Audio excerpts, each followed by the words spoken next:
ஒரு மனுஷனை முழு மனுஷனா மாத்துறது நட்புன்னு சொல்லுதும் ஐயா. ஏன்னா எல்லாருக்கும் தெரியும், இங்கே உள்ளவங்களுக்கு கல்வி திருவிழான்னு ஒன்று நடக்கும்.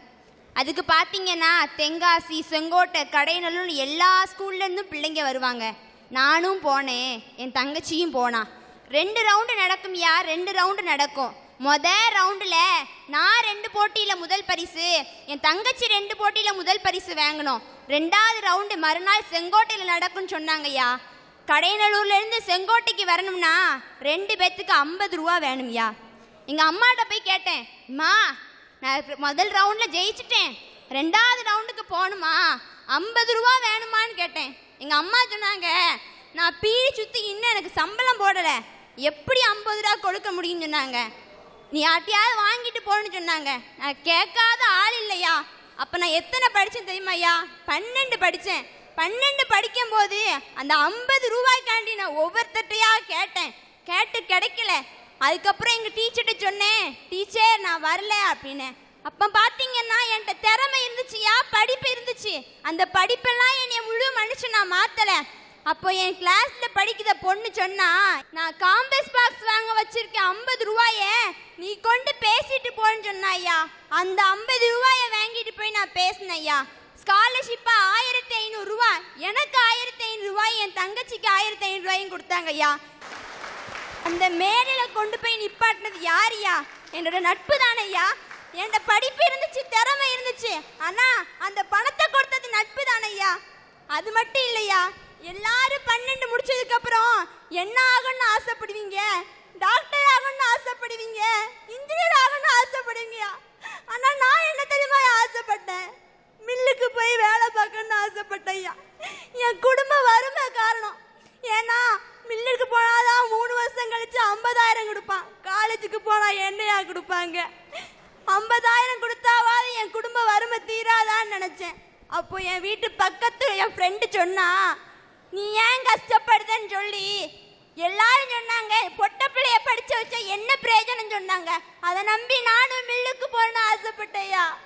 அப்போ என் ஃப்ரெண்டு சொன்னா, ஏன் உனக்கு பின்னால் நின்று பேசுறவங்கள பற்றி கவலைப்படுத, நீ அவங்களுக்கு முன்னாடி போய் பாரு, அவங்களுடைய திரும்பி பார்ப்பாங்கன்னு சொன்னாங்க ஐயா. ஐயா நீங்கள் உங்கள் அம்மா கர்ப்பமாக இருக்க மாதிரி யாராவது பார்த்துருக்குமா ஐயா?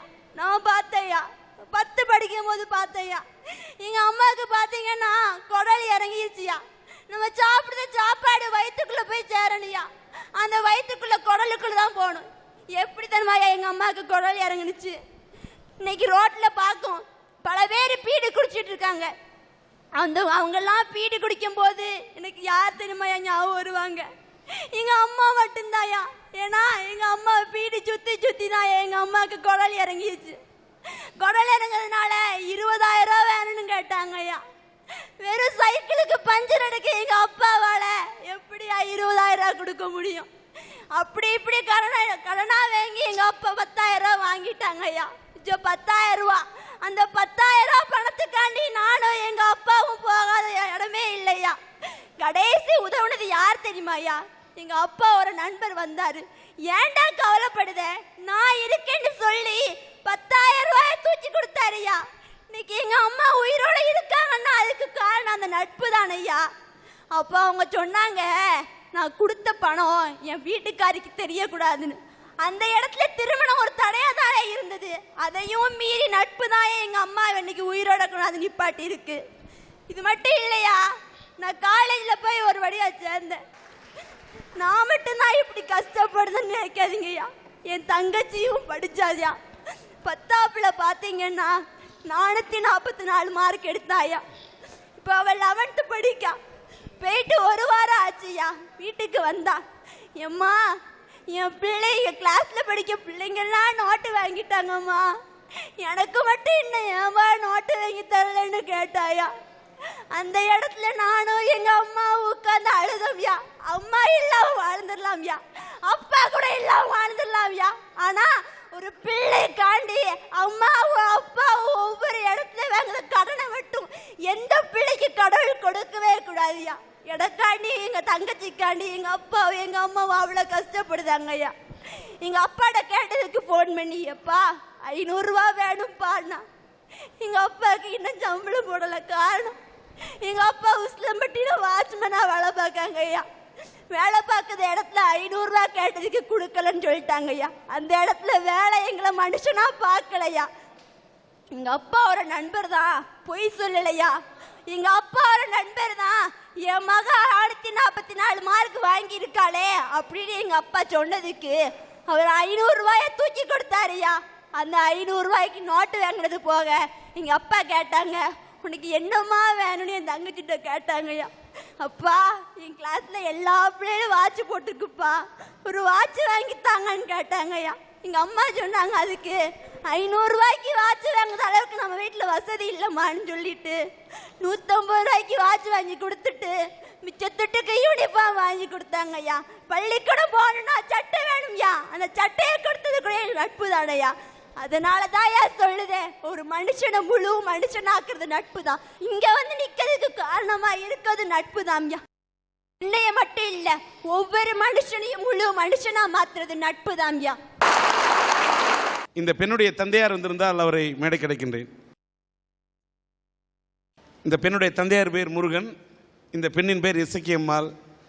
இந்த இசக்கியம்மாளையும் சரி அவருடைய சகோதரியும் படிக்க வைக்கிறதுக்கு இந்த முருகன் ஒரு சாதாரண வாட்ச்மேனாக தான் வேலை பார்க்குறாரு. சன் டிவியினுடைய அரட்டை அரங்கத்தை கண்டவர்களுடைய நெஞ்சத்தை எல்லாம் இவர் கசக்கி பிடித்த காரணத்தால் இந்த இசக்கியம்மாளுக்கும் அவருடைய சகோதரியுடைய படிப்பு செலவுக்காக சன் டிவியினுடைய அரட்டை அரங்கமும் SRM பல்கலைக்கழகம் இணைந்து இந்த 10,000 ரூபாய் வழங்கப்படுகிறது. God bless you. எந்த அப்பா அம்மாவும் எல்லாருமே வசதி வீட்டில் இருந்து, வசதி உள்ள வீட்டிலேருந்து ஒருத்தன் படிக்கிறானா சாதாரணம். வசதியே இல்லாத வீட்டிலேருந்து படித்து எவன் வர்றானோ அது மட்டும்தான் சரித்திரம். அப்படி ஒரு கீழ்மட்டத்தில் இருந்து இருக்கக்கூடிய ஒரு குடும்பத்தில் தன்னுடைய மகளை படிக்க வைக்க வேண்டும் என்று நினைக்கக்கூடிய இந்த முருகனையும் ஆவுடையம்மாளையும் சன் டிவியினுடைய அரட்டை அரங்கத்தின் சார்பிலே நாங்கள் மனதார பாராட்டுகிறோம் என்று சொன்னால், இதை போன்ற இருக்கக்கூடிய ஒவ்வொரு தாய் தந்தையும் தேடி எங்களால் பாராட்ட இயலாது. இப்படி இந்த பெண்களை, 2 பெண்ணையும் பெண்ணாக எண்ணாமல் தனது கண்ணாக நினைத்து வளர்க்கக்கூடிய இந்த தாய் தந்தை இந்த சன் டிவியினுடைய அரட்டை அரங்கம் மனதார பாராட்டுகிறது. நார்மலா பசங்களை பார்த்தீங்கன்னு வச்சுக்கோங்களேன், 10 மணி வரைக்கும் தூங்குவான், 11 மணி வரைக்கும் பல்ல விளக்குவான், 12 மணிக்கு முக்கோரமா நின்று சைட் அடிச்சுட்டு இருப்பான். ஆனா இந்த காதல் வந்துச்சுன்னு வச்சுக்கோங்க, வந்த மறுநாளே பிள்ளை 8 மணிக்கு வரும் பஸ் ஸ்டாண்டுக்கு, 5 மணிக்கெல்லாம் அலாரத்தை வச்சு அலாரம் அடிக்கலையான்னு 5 முறை எழுந்து செக் பண்ணுவாங்க. அதை செக் பண்ணிவிட்டு அதை அடிக்கும்போது அணைச்சிட்டு அப்புறம் வலுவலுன்னு சேவிங் பண்ணி பல்ல விலகி ஷார்ப்பாக 7:30க்கு பஸ் ஸ்டாண்டில் போய் நிற்பான் பாருங்க. ஒன்று 8 மணிக்கு தான் வரும். அம்மா, பஸ் ஸ்டாண்டில் ஒரு பையனாக நிற்கான், ஒவ்வொரு பஸ் ஸ்டாண்ட்லேயும் ஒரு பையன் நிற்க வைக்கிறீங்களாம்மா? காதல் வளருதுயா, வளர்த்துக்கிட்டு இருக்கான். பஸ் ஸ்டாண்டு போய் நிற்பான் பார்த்துக்கோங்க. அந்த இடத்துல பஞ்சுவாலிட்டி கற்றுக் கொடுக்குறது எது? காதல் தான். அதான் சொல்கிறேன், ஒரு மனுஷனை முழுமையாக்குறது காதல் தான். மறுநாள் அதே டயத்துக்கு அந்த போய் பையன் நிற்பான். அங்கே உள்ள 4 பெருசு சொல்லும், வந்துட்டு நாய் சொல்லு விடுறதுக்குன்ட்டு. இவர் டெய்லி அந்த பொண்ணை பார்க்காரு, போட்டிக்கு ஆள் வந்துட்டானா, அதனால் சொல்லுவார் வந்துட்டு நாயின்ட்டு. சரி, இதையெல்லாம் கண்டுக்காம அந்த பொண்ணை மட்டுமே பார்த்துட்டு இருப்பான்யா. சகிப்புத்தன்மை, யார் என்ன சொன்னாலும் சரி. அற்புதம். ஏன்னா ஒரு மனுஷன் மட்டும் காதலை மட்டும் இதயத்தில் வாங்கிட்டான்னா அடுத்தவன் திட்டதெல்லாம் காதலை வாங்கிக்கவே மாட்டாங்க. அதான காதல்.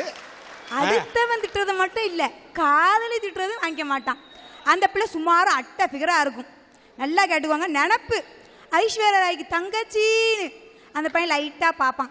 இவன் சீத்து போட பொறுக்கி அப்படின்னு சொல்லும். அப்போ கூட பையன் என்ன தெரியுமா சொல்லுவான், என் காதலிக்கு எச்சி அதிகமாக இருக்குடா பிள்ளை, அதனால துப்பிட்டு போகுது, தொடச்சி போட்டு வேலையை பார்த்துட்டு இருப்போம். அந்த ஒரு கடமை உணர்ச்சி யார் சொல்லி தருது? காதல் தான். அதான் காதல் தான் ஒரு மனுஷனை முழுமையாக்கும், வேற எதுவுமே முழுமையாக்காது. அதாவது எச்சி துப்புனா கூட அதை வாங்கிக்கணுன்ற அது தாயா காதல்ங்கிறேன். வீட்டில் இந்த பேரண்ட்ஸ் திட்டுவாங்க, விளங்காத பையல, உருப்படாத பையல, வெக்கங்கட்ட பையல, எனக்குன்னு வந்து பிறந்தைய அப்படின்னு சொல்லி மானங்கட்ட கேள்வி கேட்பாங்க அந்த பையனை.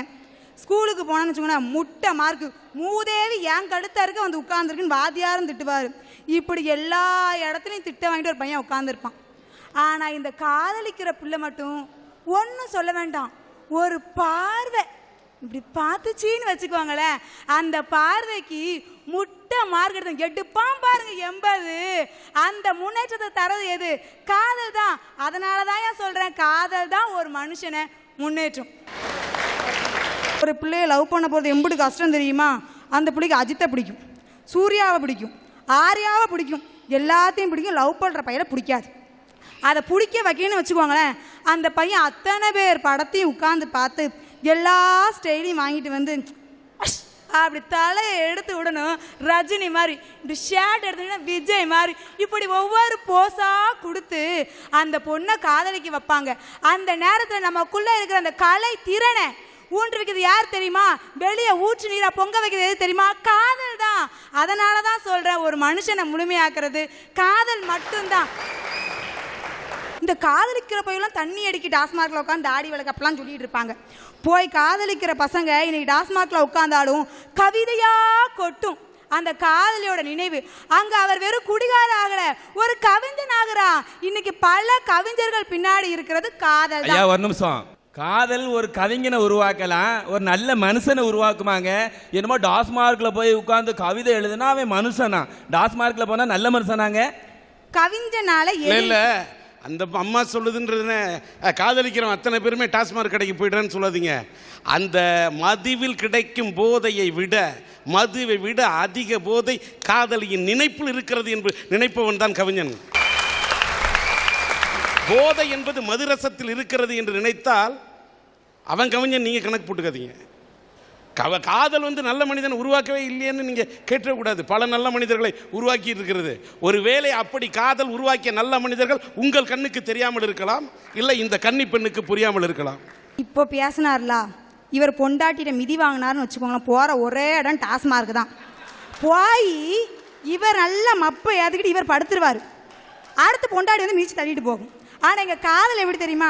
ஐயா ஒரு நிமிஷம், என் பொண்டாட்டிட்ட அடி வாங்கி ஏமாந்து போய் இங்கே வந்து இருக்கேன். ஐயா தான் அடி வாங்கி ஏமாந்தே. சரி ரைட்டு, நல்லா கதையை கேட்டுக்கோங்க.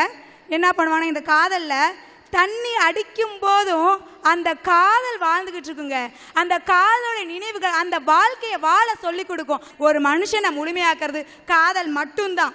வரதட்சணை கொடுமை இன்னைக்கு இல்லைன்னு யாருமே சொல்ல முடியாது. ஆனால் அதை கூட இல்லைன்னு ஆக்குறது காதல் மட்டும்தான். பொண்ணை மட்டும்தான்யா பார்க்கும், உங்கள் பொன் நகைகளை பார்க்காதியா காதல். அதனால தான் சொல்கிற, ஒரு மனுஷன் முழுமையாகணும்னா காதலிச்சு பாருங்க, காதல் தான் முழுமையாக்கும். இந்த காலத்தில் நான் பொண்ணு பார்க்க போனால் நான் நகை வேண்டான்னு சொன்னால் அதுக்குன்னே போட்டு விடுறதுக்குன்னு ஒரு சில கிளவி வீட்டில் இருக்கும். மாப்பிள்ளைக்கு என்ன குறையோ, நல்லா இருந்தும் வரதட்சணை வேண்டாங்கன்னா அவன்கிட்ட ஏதோ ஒரு குறை இருக்குது அப்படி சொல்கிறாங்களா இல்லையா? நானே மாறணும்னு நினைச்சாலும் இந்த சமுதாயம் என்ன மாற விடுறது இல்லையா? நல்ல கருத்து. அண்ணனை மாறி ஒரு 10 பேர் சொல்லுங்களேன் பார்ப்போம்.